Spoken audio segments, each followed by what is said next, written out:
परभणी येथील घटनेचे पडसाद मिरजेत उमटले। मिरजेत समस्त आंबेडकरी समाजाकडून निदर्शने करून निषेध व्यक्त। परभणी येथे जातीय समाजकंटकांनी भारतरत्न डॉक्टर बाबासाहेब आंबेडकर यांच्या पुतळ्याजवळ असलेल्या संविधानाच्या प्रतिकृतीची हेळसांड केल्याप्रकरणी मिरजेत आज पडसाद उमटले आहेत।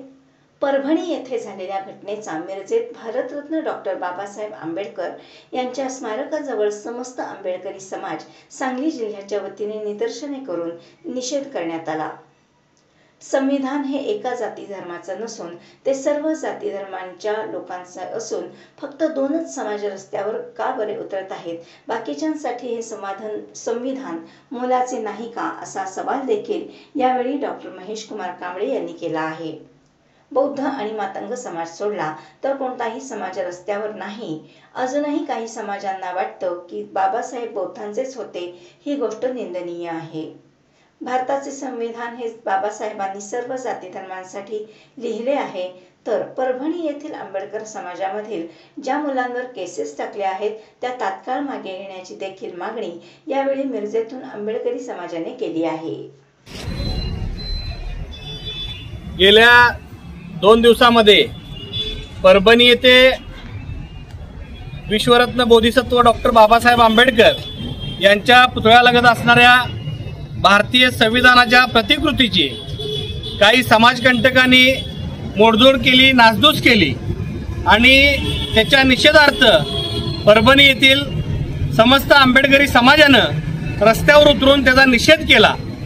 आम्ही सुद्धा समस्त आंबेडकरी समाज सांगली जिल्ह्याच्या वतीनं या झालेल्या निंदनीय घटनेचा, संविधानाच्या प्रतिकृतीची विटंबना करणाऱ्या समाजकंटकांचा जाहीर निषेध करतो आणि आज बाबासाहेबांच्या या मिरजेतील पुतळ्याजवळ एक शोकांतिका व्यक्त करतो की दिल्लीमध्ये भारताचं संविधान जाळलं गेलं।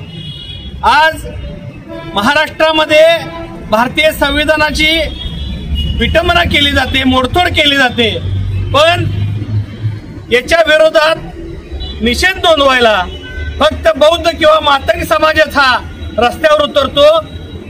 मला बाबासाहेब आंबेडकरांना मनातल्या मनात एक म्हणायचं आहे की बाबा, तुम्ही संविधान लिहिलं कोणासाठी आणि संविधानाचा फायदा घेतोय कोण, ही आज मनातल्या मनात विचार करण्याची वेळ आलेली आहे। संविधानानुसार जर देश चालत असेल, भारतीय देशाचा कायदा चालत असेल, तर या भारत देशातल्या, महाराष्ट्रातल्या सर्व जाती धर्मातील जनतेने रस्त्यावर उतरून या संविधानाबाबतीत जी विटंबना झाली त्याचा निषेध नोंदवणं गरजेचं होतं, पण तसं घडत नाही। अजूनही भारतातली जनता जागरूक झालेली नाही।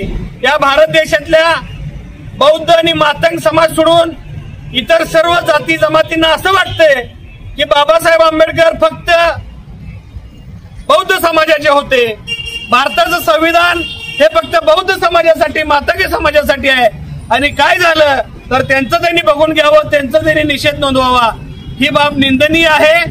भारताचं संविधान बाबासाहेबांनी लिहिलेलं आहे आणि या संविधानाच्या आधाराने भारत देश चालतो, भारत देशाची कायदा व्यवस्था चालते, पण अजून सुद्धा भारत देशातला इतर जाती धर्मातील जो काही नागरिक आहे तो भारतीय संविधान स्वीकारायला तयार नाही। या गोष्टीचा मी अतिशय मनापासून निषेध व्यक्त करतो। तसेच परभणीमध्ये आमच्या ज्या भीम सैनिकांना अमानुष मारहाण करण्यात आली, भीमनगरमध्ये परभणीतल्या घरात घुसून कॉम्बिंग ऑपरेशन करण्यात आलं, हे काय आतंकवादी नाहीत। मला या राज्य सरकारला इशारा द्यायचा आहे, याच बाबासाहेबांच्या संविधानामुळे तुम्ही आज राज्यकर्ते बनला, तुम्ही सत्ता चालवताय, त्या संविधानासाठी आंबेडकरी समाज हा स्वतःचा जीव द्यायला सुद्धा मागे पुढे बघणार नाही। त्यामुळे परभणीमध्ये सुरू असलेला जो अत्याचार आहे तो तात्काळ थांबवावा, अन्यथा मग सांगली जिल्ह्यामध्ये सुद्धा याचा भडका उडल्याशिवाय राहणार नाही आणि याची पूर्ण जबाबदारी ही प्रशासनाची राहील, या राज्यकर्त्यांची राहील। मग महाविकास आघाडी असो नाहीतर महायुती असो, हे सगळे या आंबेडकरी समाजाच्या मैताच्या टाळूवरचं लोणी खायलाच बसलेले आहेत।